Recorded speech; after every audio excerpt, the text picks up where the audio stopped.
Now, Kenya Kwanza leaders have seemingly changed tact and are now claiming the young demonstrators are setting an example to the rest of the nation in how people are supposed to hold the government to account.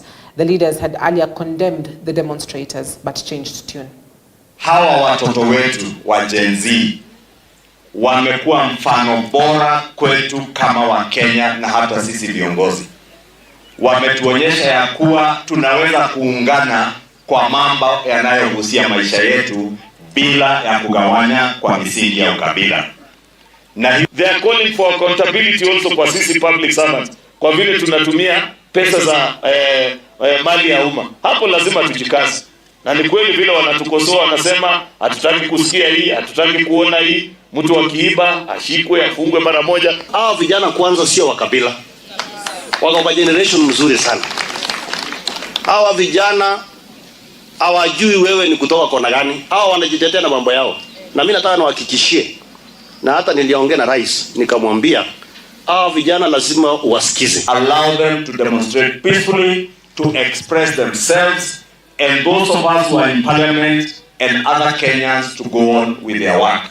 The 204 members of parliament who voted in support of the finance bill, they may not be celebrated now, they will be vilified, they will be abused, but in years to come, when this country will look back and say this was the point that we said no to the slavery of debt and yes to self-sustainability and living within our means, those 204 members will be celebrated as heroes at that particular time.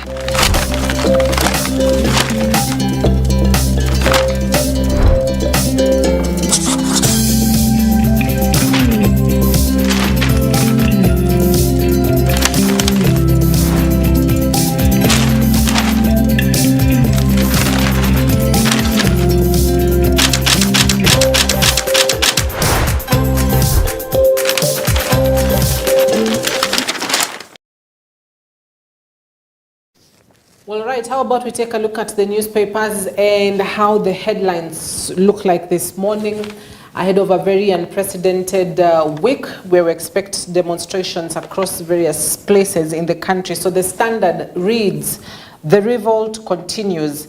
As members of parliament gather to debate the finance bill tomorrow, Kenyans have reiterated their stand that they object punitive tax measures. Yesterday, they made their point in churches and other worship places, and President William Ruto has promised to listen to the issues, but he too was heckled in Nyahururu as he attended a church service. So the revolt continues. A group of youths, or what we popularly call Generation Z, who are at the forefront of leading this particular tax revolt in various parts of the country. Now, this is a faceless revolution because you do not know who the leader is, or at least who is organizing. It's just groups or youths that are, looking online, looking at this particular bill, just how the MPs are reacting to it and saying, what, come Tuesday, or whatever date they'll set, they will be out on the street. So the Standard has been able to cover this extensively on pages 3, 4, 5, 6, 7, and 8, where they've spoken about what Gen Z parents feel about the protests and issues. We've seen a couple of I'd call millennials who've said they support this particular protest of rejecting the Finance Bill 2024. Also policing the police, how youths are fixing rogue officers, and everything is literally going online. Where a particular police officer was caught on the wrong, well, their number, their face is splashed on social media. And there is pressure on that end as well. So policing the police, Gen Z apply effective methods fixing rogue elements. Now, long before the Independent Policing Oversight Authority, IPOA, identified the killer police who ended Rex Kanyike Masai's life, Kenyans on social media will have. That is, if they have not already. On X, techies have established leads revealing the possible identity of the officer captured firing directly at unarmed finance or anti-finance bill protesters. Now, with artificial intelligence AI tools, they were able to track the officer allegedly involved, identifying family and place of residence. More officers captured on camera brutalizing peaceful protesters have been paraded on social media. not just police, but also members of parliament who voted yes for the bill. Largely, a lot of members of parliament's contacts are on social media, where Kenyans, are now going to express their views concerning the finance bill on these particular MPs.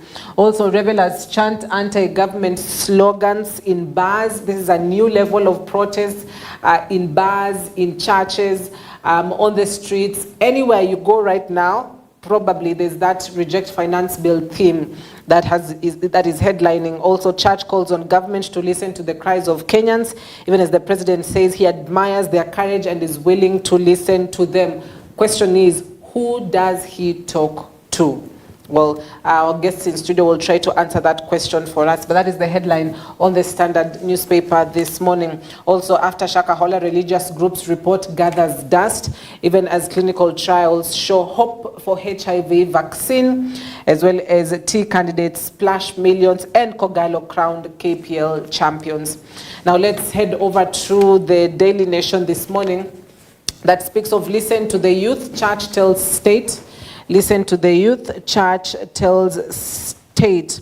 And tax protests, the church leadership yesterday broke its silence on the ongoing mass protests against the Finance Bill 2024, calling on the government to urgently intervene and listen to the grievances raised by the youthful demonstrators who have expressed strong opposition to the controversial tax bill. Meanwhile, President William Ruto said he is proud of the young Kenyans and promised to address their issues. And that is a story that is on page 4, 5, 6, and 7 of The Nation this morning. We'll also have a conversation around this particular headline, listening to the youth. Church tells states. Yes, will the state listen? That's a question, because the church seems to have listened. If you'd have followed sermons on various churches on Sunday, they were able to really pile pressure as well on MPs not to, first of all, speak politics on pulpits, and two, as well as urging them to listen to Kenyans. So close shave President William Ruto and Kenya Kwanza luminaries yesterday nearly came face to face with hundreds of youth protesting punitive tax proposals in the Finance Bill 2024. And we'll have a conversation around that as well. Now to the Star newspaper this morning, revealed the age crisis in civil service. The age crisis in civil service. More than a quarter of the workforce is made up of people aged over 50 years. And I can assure you, if this also gets to the Gen Z, they will protest about this as well.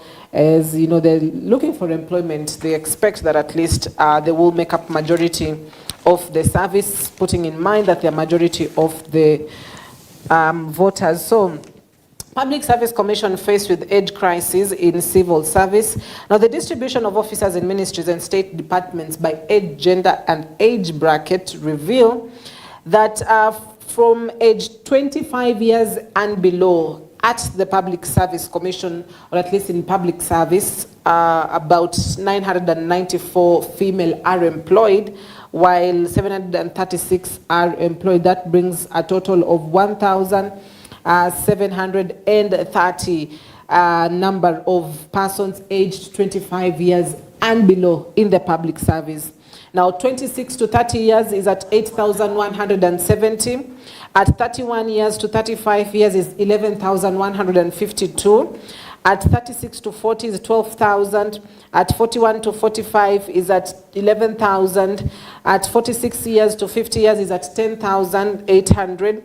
At 51 to 55 years is at 10,563, while at 56 to 59 is at 8,269, while 60 years and above 425. So the least amount of officers in ministries in terms of age is at 60 years and above, where they're at 425. But ages 25 and below, that's presumably 18 to 25 is at 1,730, while 26 to 30 is at 8,170. And so that basically means the highest figures are between 36 years all the way to 55 years of age. That's where the biggest numbers lie. So that is the headline on the Star. Even as Ruto says he's ready for dialogue with protesters. Ruto says he's ready for dialogue with protesters. Question is, who is he dialoguing with? Who does he talk to? There's no leader. It's a faceless revolution. There's no coordinator. What we're seeing is alleged abductions of some of the digital influencers, but are those the leaders of this particular protest? We'll also try to get to the bottom of that. Also, finally, let's take a look at Taifa Leo and what the headline is on Taifa Leo this morning, which is a Swahili magazine that says, you know, wanasiasa wanyamazishwa kanisani. That's the headline on Taifa Leo, wanasiasa wanyamazishwa kanisani, which basically also allays to, you know, the strict rules and regulations, if you may call it, of churches on now members of parliament, or at least politicians, should not take to the pulpits to discuss about the finance bill 2024. So that's the headline.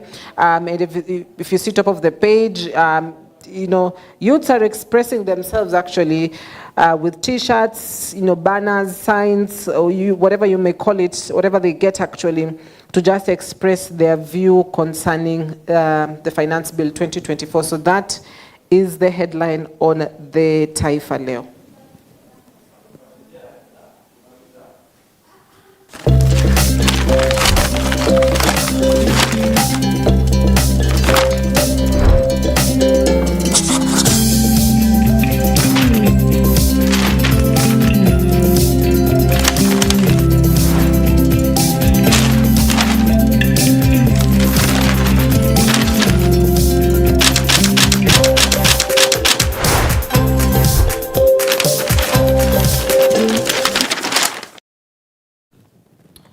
So allow us to take a quick breather, but when we come back, we'll be getting into the conversation around state of the nation and the anti-finance bill protests that have been witnessed across the country. There are a couple of things that we need to talk about.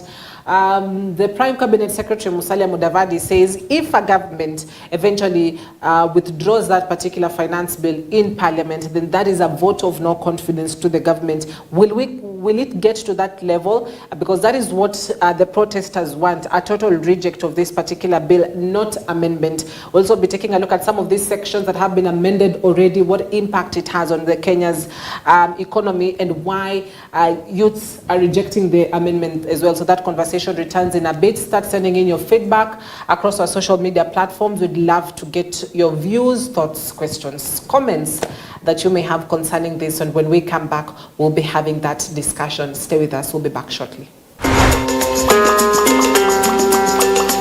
This morning, and that concerns this particular bill, Finance Bill 2024, as well as the anti-finance bill protests that have been happening across the country since last week, Tuesday, Thursday, Friday, even the weekends as well. We've seen various protestations across the churches, across the streets, and we're entering a very crucial week as well, where members of parliament are set to vote on some of the amendments made, not some actually, all of the amendments made on this particular Finance Bill 2024. And so my guest is here in studio with me. I'm joined by Muito Mureithi, who's a political commentator and analyst. Thank you for your company this morning, Muito. Thank you very much. Right. Good morning. Good morning to you. Muito, quite an unprecedented time in the country's history where we're having the youths, you know, at the forefront of leading these protests. And I remember during the 2022 elections, you know, we kept on talking about how the youths are the biggest, you know, voters in terms of quantity in Kenya, and whether or not they will show up. Yes. And what we saw was that majority of them seemed not interested in the political issues. They just wanted to focus on their own life, but how quickly things have changed. Yes. And now they're at the forefront of this particular protest. Just to get your opening word on what is this moment we're in right now as a country? Well, first, I must appreciate what the youth are doing. When a youth put to use the youthful energy, that makes some sense. But again, the youthful energy sometimes can be excessive because of, you know, age and also the energy itself. So wisdom is a very important thing that should be imparted at a very early stage, and especially even now, that much as I feel like I am better or stronger than my father or my mother, they still brought me up since when I could do nothing for myself. Yeah. So I should, when I take my mind to that point, I'm able to know that though I feel like I know a lot more than what my parents did, I think I should listen to what they have so I can complement what I have with what they have. If I blend it, maybe I can come up with something better. But when you shut your mind, shut your soul, you say you're not going to listen, you're not going to talk to anyone, you just want to do what you think is right for you, that's not the misguided youthful energy. And I believe there's somebody else who would like to take advantage of that youthful energy. You've seen even in family setting where somebody would like to have a brother hurt by the children, so he incites the children to his brother so that they can hurt the father, knowing too well that whatever the child does, he's actually inviting even a curse to himself. This is just explaining overly how this whole thing is. Secondly, I would like also to demystify that it's not the first time we're having a youth. We've had youth, and every youth have had their time. And I'll take you politically because this is now political. In 1992, I was 20. And so I was the Gen Z of the time. And by that time, the likes of Kenneth Matiba had already started the multi-party campaigns with Charles Rubia. That's around 1987. But the time when people felt now, I think, other politicians felt like, I think then we need change was around 1990. So 1991 was very hot, 1990 was hot, 1992 was even hotter. And it became hotter when the youth joined in drumming up for the repeal of Section 2A of the Constitution, so that the country ceases from becoming a party du jour, a state, a one-party state, into a multi-party state. That is the time when these politics were introduced, and of course the generation that was ahead felt like a slogan was actually brought about by the former president Daniel Arap Moi, that's Siasa Mbaya, Maisha Mbaya. I know you've heard it, some of you are not there, but now you hear Siasa Mbaya, Maisha Mbaya. He said it because of course he knew that he's losing ground, okay? But Section 2A had to be repealed, because you can imagine it was one party state and you're being kicked out of the party. Where are you? So that is how bad it was. So we had to get to a point where we join in, and we followed the elderly politicians, the likes of Jaramogi Oginga Odinga, the likes of James Orengo, the likes of Mwai Kibaki and others who participated, Martha Karua, Anyang Nyong'o, George Anyona, you know, Koigi Wamwere. These are the people who led, the elderly who are leading on the forefront, because they understood even what law we want to change. But the force was to come from the youth. So it succeeded, okay? Around that time, I will show you something else that comes around. The international community is also interested, especially on countries like African countries, and also some weak Asian nations and South American nations, where they have an interest, they would like to chip in. You know, it's like a country like Haiti, where there are no mineral resources, that is not rich with mineral resources, like Africa. In a country like Africa, if you put them to war, usually they introduce a military, and they get what they want in the name of negotiating for that kind of peace. Now, 1992, we had the Americans are so hard on our case, you know, supporting and fighting for it through the ambassador Smith Hemstone. So we don't say there is no sponsorship. It was not faceless. It was not just some Kenyans who were trying to fight for it. Are you trying to say this is not a faceless? No, it's not a faceless thing. But we've seen the youths, you know, on social media mobilizing themselves, fundraising for themselves. I'm getting there. I'm getting there. We can pretend to be fundraising now that we have sought to know the face, and those people who have the face behind it are the ones who are actually providing the funds to do this. You get the point. I can tell you. Recently, you saw on one of our dailies a placard of Illuminati supporting Illuminati, the second Illuminati Nairobi chapter, supporting reject finance bill. So what does Illuminati have to do with, as a secret society, what does it have to do with the changes in Kenya? What you need to understand is that Illuminati is understood to be a source of, you know, finances. Civil society, I've mentioned this many times, and I remember even the time when the Barack Obama was here, as he was addressing the civil society members, he told them to be truthful and honest with their country, because some of the images they post out there concerning their countries so that they can tap fund. Barack Obama said, it's not fair for you to do that, when he was trying to say some good, kind words about Kenya. You know, when he was addressing you can Google that and you can always find it. And so these are realities. It's not something that we are cooking up. What you're trying to say is that civil society get paid from outside, not really the small budget that is actually set aside by the local government. No, it's actually what they get from international community through those organizations that are interested in this. Right, so but the youth themselves right now are not running by themselves. They're being funded. I would love to stick to that point just a bit, because we've seen them actually, you know, put that barrier between themselves and political parties and say, we do not align ourselves with any political parties. We've seen them also categorically, you know, say, you know, no one is really the leader behind it. So everyone keeps on saying we're not getting funded by any person. It's just themselves, mobilizing themselves. Somebody who logs online, looks at what is happening online, looks at, you know, what are they protesting about? What are some of the amendments that have been put up? Why are they rejecting it? And they say, we are coming out to vote, to protest because this is the future. And so when you say that there's no faceless revolution. So what is this face? Is it a political party? Is it an international organization? Is it a different country? What is this face that you're alluding to? What we're used to as Kenyans is having politicians or a certain political party leading. And right now you've seen there's a political formation that is also joining in as in support. You know, they have come in after this generation has put the push ahead, but the sponsorship to have these things done.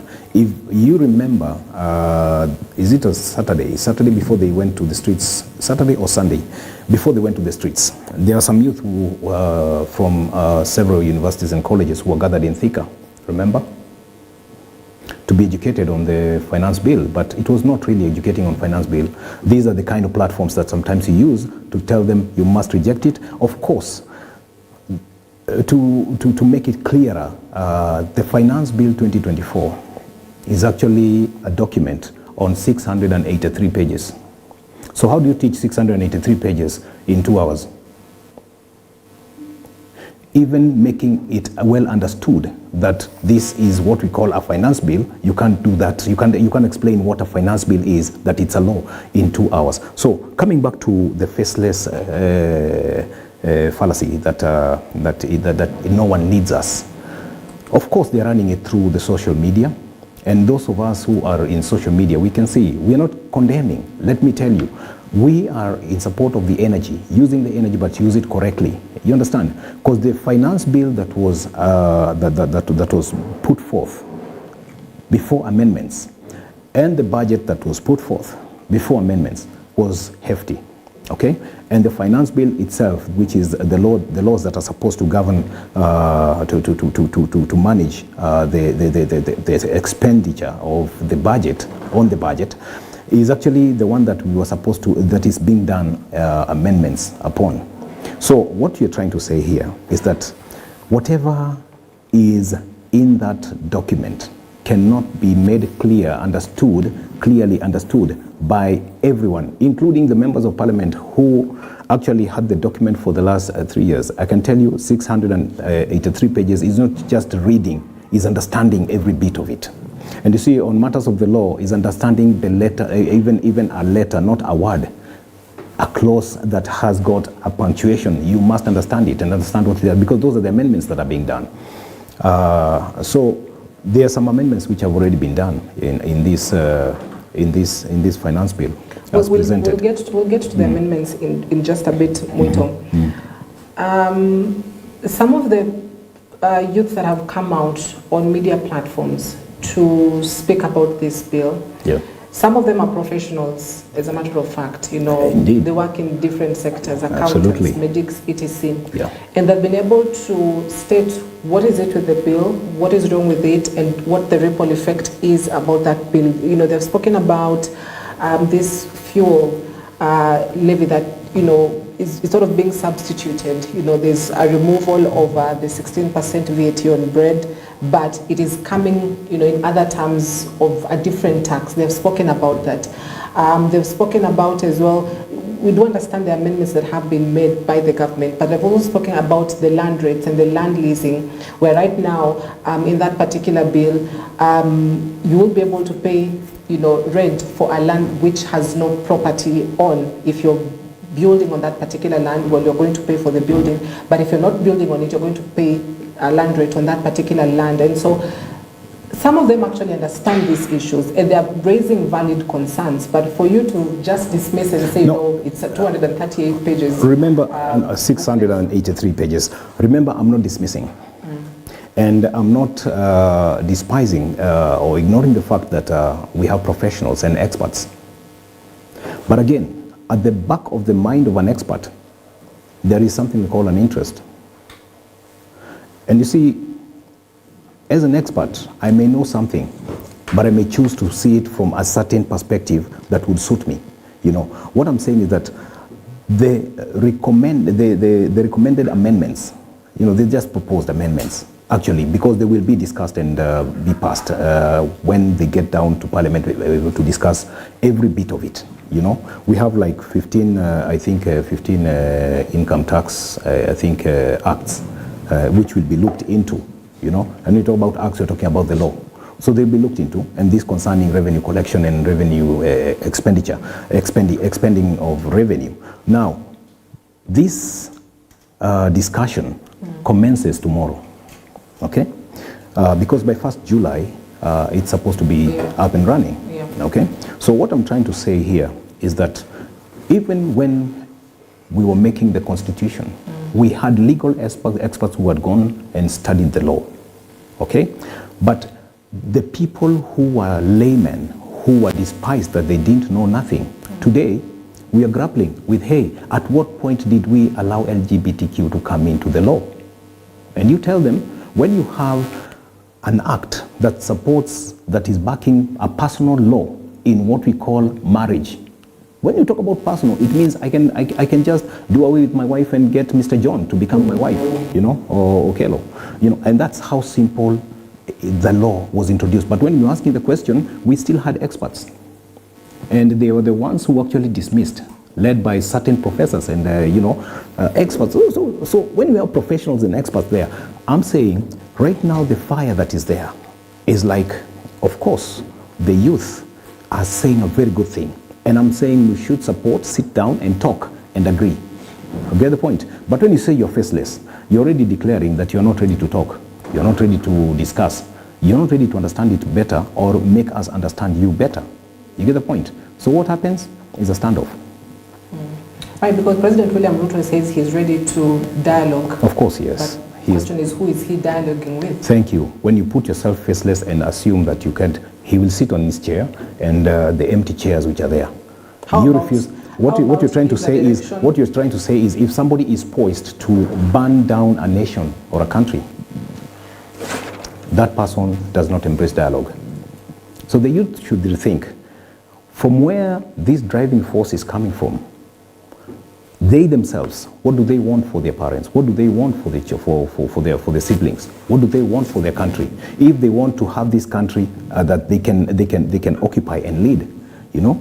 Yeah. So what you're trying to say is that they should actually just come out clear, because we can see. It's not that we can't see. I told you we have secret societies, we have civil societies, and before they even went to the streets, civil societies are in the categories of some NGOs, not all. Some NGOs are party to this kind of a thing. And you could see the likes of people like Boniface Mwangi, who runs his own NGO. But of course, he's a civil society activist, you know. These are people who are calling the shots, you know, but behind the curtains, you know, because the incitement is not coming face-to-face, physically. The incitement is coming on social media. Just do a post, create a fake platform, send it, let them take it up. And that's it, because you've already categorized them as Gen Z. You know, I told you about the categorization. You've already categorized them as Gen Z, Gen X, Gen Y, the Alpha, the Who. You know, once you have done that, you're saying this is how you're supposed to think. And Gen Z has been trained to think like that, independently, you know, free from external opinion, you know, unless they're defeated in that line. But it's very hard to beat such a crowd. So they must come out clear.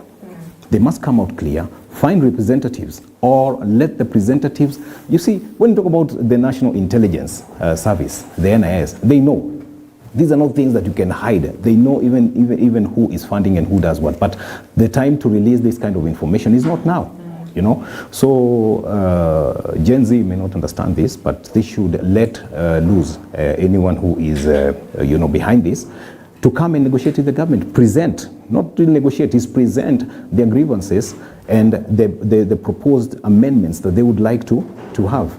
That is what we would expect Gen Z to do, to put this to a halt. Right. Yeah. All right. Now, there are a couple of amendments that the government, or at least the Finance Committee, led by Molo Member of Parliament, Kuria Kimani, were able to adjust. Well, they adjust proposals. They will be voting on those particular proposals tomorrow. But this includes the 16% VAT on bread, transportation of sugar. We've got financial services, foreign exchange transactions, as well as the 2.5% of motor vehicle tax.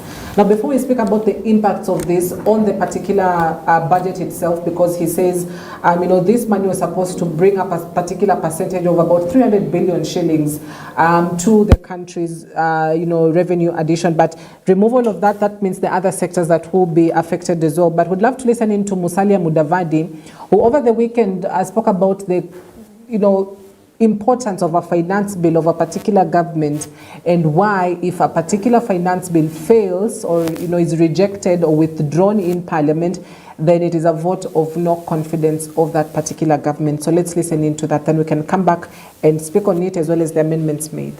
Finance bill ndio msingi wa serikali. Finance bill ndio mizizi ya serikali. Kwa kimataifa, finance bill ikishindwa ama ikiangusha, the net effect, kusema ukweli, ni kwamba serikali imeng'olewa mamlakani. It is equal to a vote of no confidence in a government. Hawa jamaa wanasukuma, wanasema tu it is matter ya finance. Mukiangusha finance bill kwa serikali yoyote, the next thing watasema that was a vote of no confidence, therefore the government must go home and we have fresh election.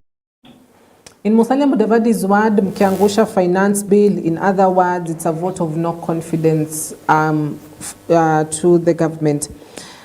So Musalia Mudavadi seems to understand and get why it is crucial that these particular protests, you know, are not disregarded by some of the Kenya Kwanza politicians who had previously said, you know, it's just a bunch of idle people with iPhones, you know, who go to town, protest, go back home with Ubers, you know, and eat KFC and chicken and etc.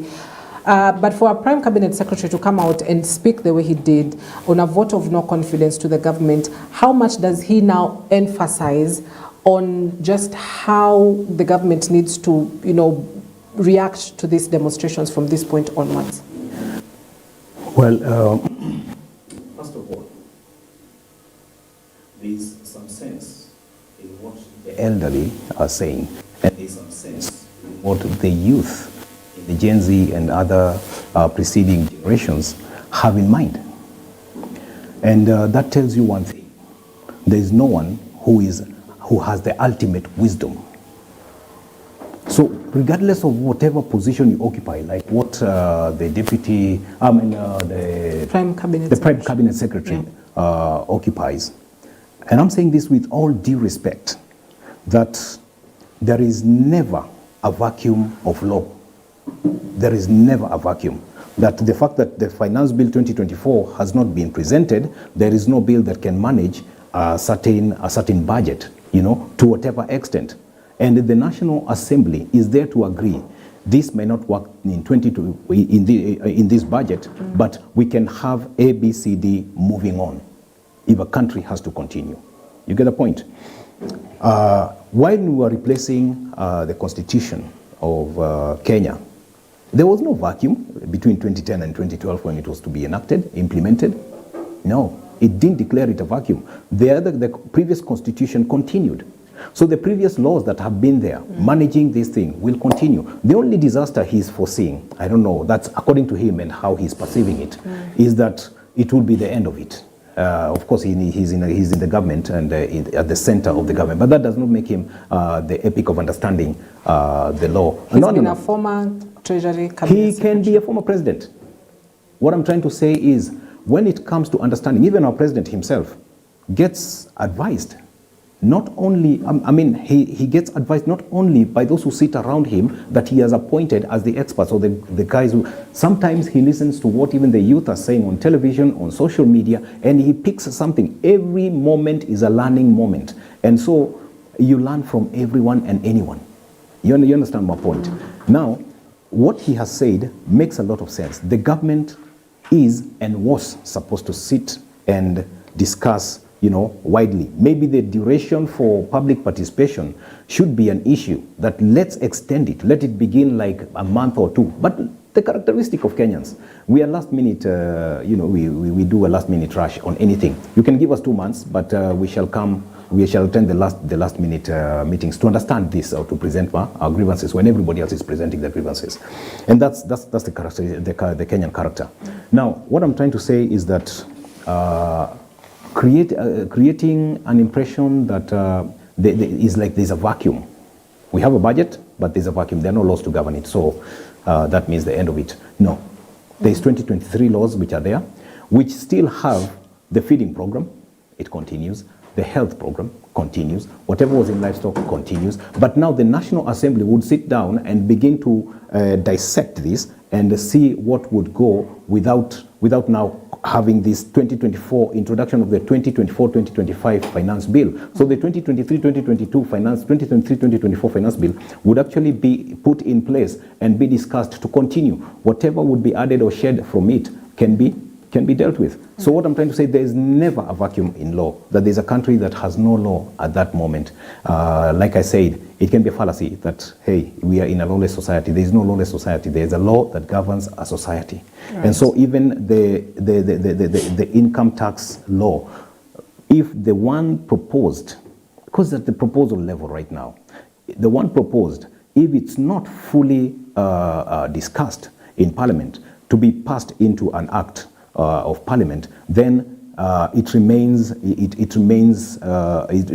useless if the president has not assented to it, having gone through all the stages, and that's why we have the first reading, second reading, whatever, then presentation of the budget and everything that has taken place so far. So what you're trying to say is that whatever he has tried to allude to the failure, if the finance bill is rejected, it only means that for now, yes, and like I said, if we don't understand the contents, then we will be very quick to say, throw the baby and the water away, although we are throwing the dirty water, but the baby is in the dirty water, and that is why we are trying to explain, hey, save the baby, throw the water away. And that is why we are saying the amendments must be comprehensive. Okay, the areas they have marked as deleting or deleted or to be deleted, those areas should be looked into very well, so that any other area that ought to be deleted, let it be deleted, so that we can have a finance bill for 2024-2025 budget. So, right. Yeah. As I mentioned earlier, some of the amendments, which have been put up by the government on various sectors, the sugarcane sector, the digital, the financial sector, we've got, bread sector. There's also excise duty on vegetable oil has been removed. And, according to the Budget and according to the majority leader Kimani Ichung'wah, that is, he says, yes, these particular amendments, if they go through the second reading and are voted upon, is what will help in financing the 2024-2025 budget, and that means there will be a gap because there's some money that would have been expected from this particular new tax proposals, which now means they will not be able to get that money. Yep. So there's a gap already, about 300 billion shillings, and they say they'll have now to look at other sectors and reduce some of the money in other sectors, including education sector, where the JSS funding may see a reduction if necessity comes to it. Also on medical intern doctors, there could be a reduction if it comes to it, and so already puts the government in a very precarious situation where they will have to bite from other places, having now listened to what the protesters want. And is that now where we are heading to, where some budget cuts in other ministries and sectors? Is that where we're heading to? Definitely, that's where we're heading to. When they get down to discussing clause by clause, it is at that time they will be able to see what to sacrifice. Unfortunately, it will be very difficult to say reduce NGCDF this year to 100 million shillings, and get the 40 million shillings to go to GSS, because that's their area of interest. That's the parliamentarians, the legislators, okay? But you see, what the president had already started with, doing away with some parastatals, just should be done ASAP.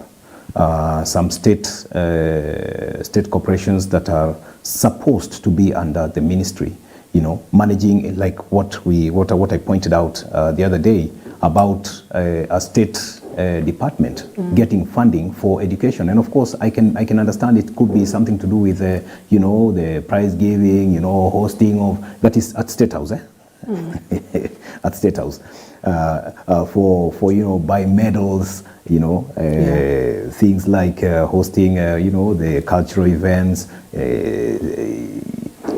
things like bursary, presidential bursary, these kind of things. So if we can merge all this, let's not have bursary at a constituency level, a ward level, county level, national level at the president's office, and that of maybe the deputy president, just bundle it into one wagon called the Ministry of Education and make education so free. That would be so easy. But the people we're talking to are the ones who don't want this change to happen. They know that it should be like that, but this is where some of them personally capitalize on. So what I'm trying to say is that the government, the parliament, when they sit down to discussing these things, if they choose to be fair enough, there are some areas which they can touch on. Parastatals which are supposed to be disbanded, and now they have some funds allocated because they are yet to be shut down. They have their funds, but at what point are they going to be shut down? We don't know. The time is indefinite. Maybe it was to happen immediately soon after the money gets into the accounts. That becomes another discussion where we have like 40, 50, 100 billion floating somewhere, and somebody has to talk about it. I think it is time the National Assembly just views it from very far. They made the recommendations that certain parastatals should be shut down and maybe merged, and we have these kind of funds allocated for them, taken to the other side, and many other areas that would be affected. But I think the parliament should come out honestly. And like I said, I am not against the push. I'm only against the push, the lie that the push is not guided by anyone, or there is no one else who has interest other than the youth. The youth have their own interest, and the good of for their own good and for the good of the nation. But at the same time, everybody else is affected one way or the other. They are not landlords. There's a landlord somewhere who knows that this thing should be checked, because they already have a 10% whatever, and there's this affordable housing whatever bill that is still going to affect them one way or the other. There is also some hikes in the collection of revenue from landlords. So what you're saying is that these things should be discussed, and it's only that we have very little time to do this, because it's Tuesday and on Monday it's supposed to start, rolling. I think one good thing that has happened to this country is that for the first time, the government has allowed us to see and know that there is a document called the Finance Bill. Two, it has allowed us to expound and dig into it for that understanding. So I believe that henceforth, come 2025, it will not be a hefty volume of 683 pages to bear in our minds, because we have already programmed ourselves to enlarge our storage so that we can be able to have all this information and data in our minds to discuss it and find areas of our interest as youth, find areas of our interest as Gen X, Gen Y, and the other generations, you know, and for the sake of Generation Alpha, the ones who are coming up.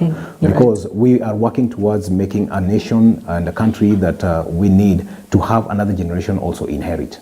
Okay? Right. So as we move on, let's leave things better than they were.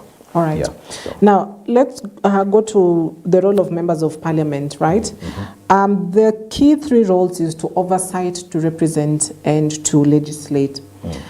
We'll stick with the representation because they represent persons in various constituencies who've expressed their view about this particular bill. And we saw 204 members of parliament vote yes, 115 vote no. Now, they say they will not be intimidated and they are doing what is right for the country, and the country will appreciate them in the years to come.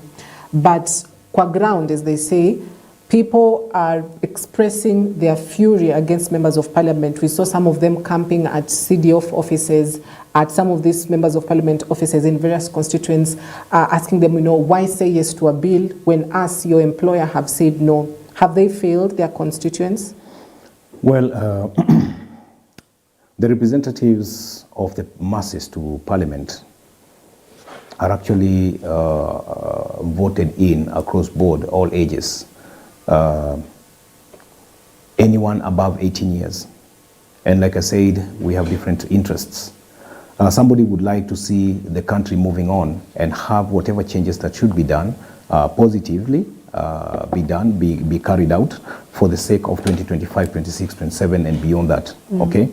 That person may not really encourage the insults and the wrongly used energy. We'd like the correctly used energy. We want the force for the youth, yes, but at the same time, let's maintain, let's protect even our values. There are elderly people who voted for it, okay? They're not in the streets. And we have the youth who also voted for it. And the youth is up to 35 years. So we have the Generation Z in the 20s and early 20s who are in the streets, okay? So the people are expressing, they're expressing their dissatisfaction. Others are actually expressing the need for Kenyans to dialogue, sit down and see and map out the way forward, because we need to do that. You get the point? So the Generation Z should calm down and get to a point where they should disclose. I have seen a case where somebody needed my assistance. And I've also found myself in a situation where I needed assistance, and I got it, yet I needed it from you. So since I got it from some other source, it's none of your business. But I got what I needed from another source, okay? So do I need to explain to you? I come out faceless. You know, there's no one backing me, but I have what I needed. So this is how Gen Z is presenting itself. But it's not about Gen Z at this point. No. Just a minute, Muito. It's not about Gen Z in terms of representation, really. Because we've seen often more than not. Yeah. I'll give an example of the housing levy in the Finance Bill 2023. Largely, a lot of people did not accept or, you know, say yes to that particular levy. But somehow members of parliament voted for the bill. And here we are again in 2024. Constituents are not just Gen Zs only. It's even the millennials are there. Our elder parents are there. Our grandmothers are in that particular constituents. And they tell a member of parliament, you know, we are your employer. We are telling you we do not want this particular bill because it is this and this. This is our reasons why. But still, members of parliament go ahead and vote yes for the bill. And we've listened into some of the leaders say, you know, their main goal for 2027 is to ensure President William Ruto gets into office, other than, you know, perhaps serving their constituents. And so there's a vote of no confidence for members of parliament that they listen to what the people want, and because as their representative, they represent that particular view in the National Assembly. In the media, I mean, in journalism, we pick the best of sound bites that would sell for us.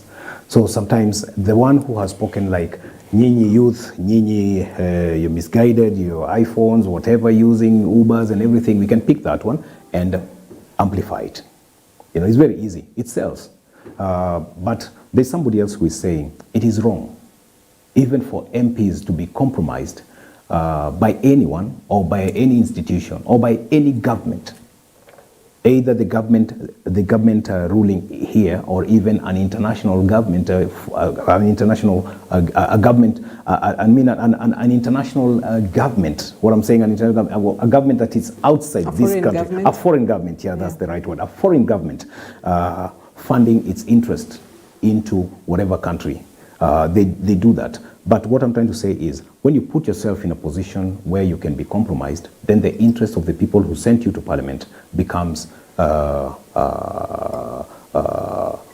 obscure, very hard, opaque rather, very hard for you to understand what exactly is this person or who is this person representing. Because when it has ended up to their very own interest, like I heard somebody say there was 2 million that was being promised. Somebody else also said that even the opposition had been given their share, you know. So that's why the discussion in parliament was not as hot or raging as we would have expected to be, you know. So these things we are saying is that both are committing themselves to compromise, and that is what really is termed as betrayal to the people who are your electorate. So what I'm trying to say is that if they would be honest with themselves, it's not an issue of 2027, it's an issue of 2024, 2025.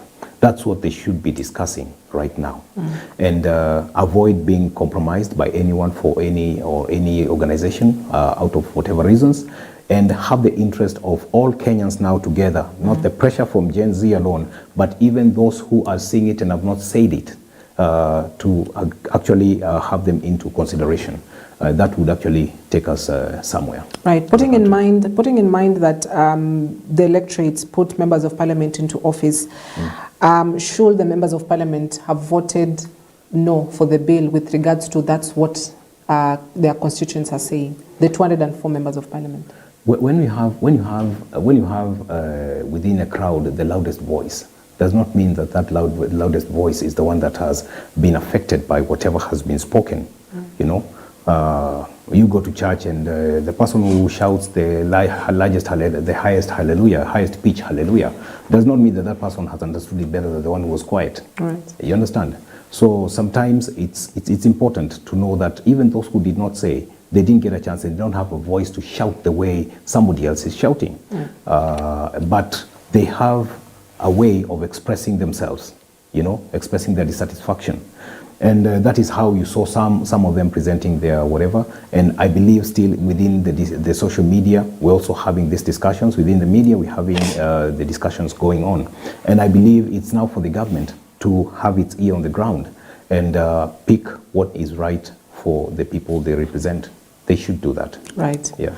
All right. So we've got a few minutes to wrap it up. Now, I'd love to bring in this aspect of the protest we are seeing now is an accumulation of various issues that have always been of public concern, not just about the finance bill, but issues to do with corruption and the fact that we are seeing less prosecution from offices like the EACC, the ODPP, where we're having cases of corruption of leaders in government and those who are former leaders of former governments, and just where those cases are ending up.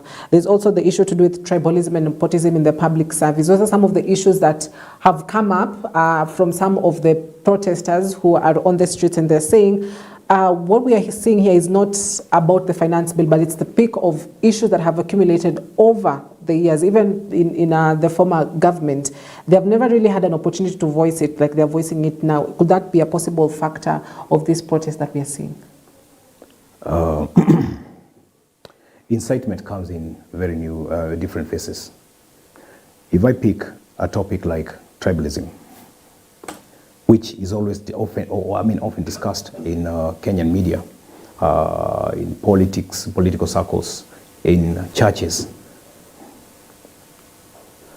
We have always asked this question: what's the problem with being who you are and belonging to the community you belong to or where you came through? I am from Mount Kenya, a Kikuyu. You're from Western, a Luhya. So what's the problem with that? Is there any barrier, anything that would hinder you from saying, I'm a friend to Steve and I'm a friend to Cynthia? You know, is there anything that would hinder you? Only one thing: my personal ego. I would consider myself to be special, better, anything that I would impute in me that this is what makes me different. That is what I call negative tribalism. Positive tribalism is when you want to live together as one community. Turkana comes together with Luo. Luo comes together with Kalenjin. Kalenjin comes together with Masai. Masai, Swahili, Bajuni. They join and become Kenya. Then we begin to speak the language of Kenya while we know where we came from. You cannot tell somebody that now that you have joined the society over 18, now you don't belong to the family you came from. Or you don't have to plow back whatever you make to the family you came from. You know, what we're trying to say is that when we begin to lie to ourselves to this level, we begin to address things like tribalism in that misconstrued mentality. Now, nepotism is unfortunate, is a bad demon. But at the same time, I always see that even the formation of political parties, you will discover that even the leadership of certain political parties is based on the majority of the leaders in those political parties are actually members of the community which their leader hails from. Okay, if you go to check up a political party like maybe UDA, you'll find a lot of Mount Kenya and Rift Valley in it. If you go to ANC, that was just dissolved the other day, a majority was Luhya. If you go to ODM, key positions are actually held by members of the Luo Nyanza and the Kisii community, which are undividedly pro their leader, you know, Raila Odinga. So what I'm trying to say is that this is how Kenyans behave. But if we would see it from an angle where we would say, this is our political party, it's a Kenyan political party. I don't have to have a Secretary General who is of my community so that he can always voice my interest. No, I think it is time that we have these political parties spread across board. And some of them are actually trying to do that. But the problem is that when they get to a point where now they become a significant political parties, and I'm talking about significant political parties because there are some which are really significant. Even during elections, you just want to know kama wale wamesign form yako 34B ama hawakusign. You know, you have those who are key interests, the ones who are your challengers. And that is what happens in the Kenyan whatever. Now, in Israel, we have the 12 tribes. The Bible, we have the 12 tribes, which God allowed and blessed them through Jacob. So what is the problem with belonging to a tribe? The only thing is, make up your mind to love your brother as your brother, because they are humans, just like you. If I would shed off this, then I would actually love you with respect. I would honor you with respect. There's no respect that comes without love. Okay? So Kenyans should train themselves to love one another. And that way, there would be no war. And that is why even Christ himself knew that there were 10 commandments, but he left them with only one commandment that was above all of them. Love one another. If I love you, I don't kill you. If I love you, I don't steal from you. If I love, I don't covet. If I love, I don't do all these other things. You know? So this is what Kenyans should actually train themselves. If we train ourselves to love one another for who they are and for who we are, period, the nation becomes one and godly. Right. So are these protests accumulation of various issues that have, you know, plagued Kenya, corruption, high taxes, you know, businesses that are crumbling, the cost of living? Is this protest a manifestation of some of these issues that have plagued various people in various communities? Thank you. Yes, this is an accumulation. But I said there's an accumulation of a misconstrued concept of idea. a misconstrued thought that has been imparted and embraced by Kenyans. You know, if we see it from the clearer perspective, which I've taken time to explain, if I see it from that perspective, then we would have it differently. If I would inculcate in myself principles of patriotism, there would be no reason why I would actually destroy my country, either by words I speak, utter outside there, or by action. I would defend, knowing too well there is a tomorrow. And any patriotic person is hopeful. Anyone who is not patriotic is hopeless, does not see tomorrow for their country.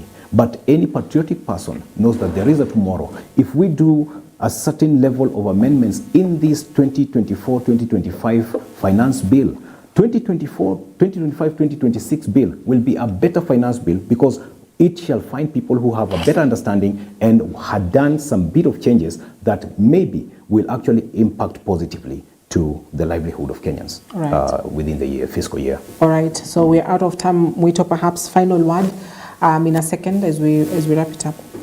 Well, mine is to ask the government to create some space.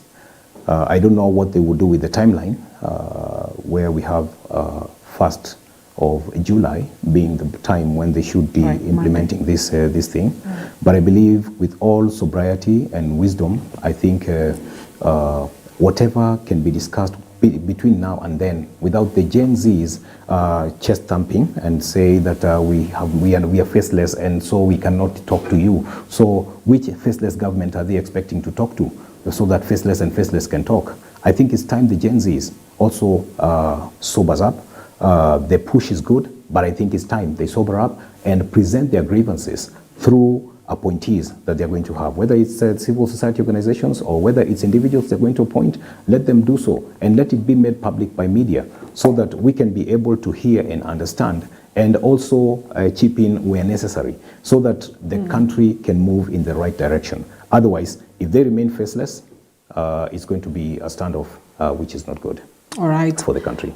All right. Thank you very much, Muito Mureithi, who's a political commentator and analyst. Thank you for coming in this morning to shed more light and give perspective of some of these issues that are being witnessed in the country, especially the anti-finance bill protests that have intensified.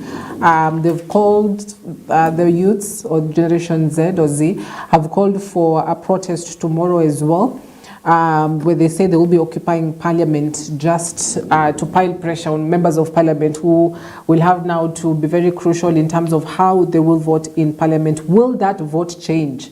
That's the big question. Or would we see a similar scenario as to what we saw on Thursday? So the bill is in the second reading. If it goes, it has gone through the second reading, so it will be at the committee stage where they'll be voting close by close of this particular bill.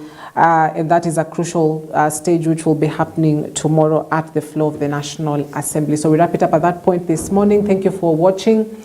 My name is Cynthia Nanjala. See you tomorrow, same time, same place. Good morning.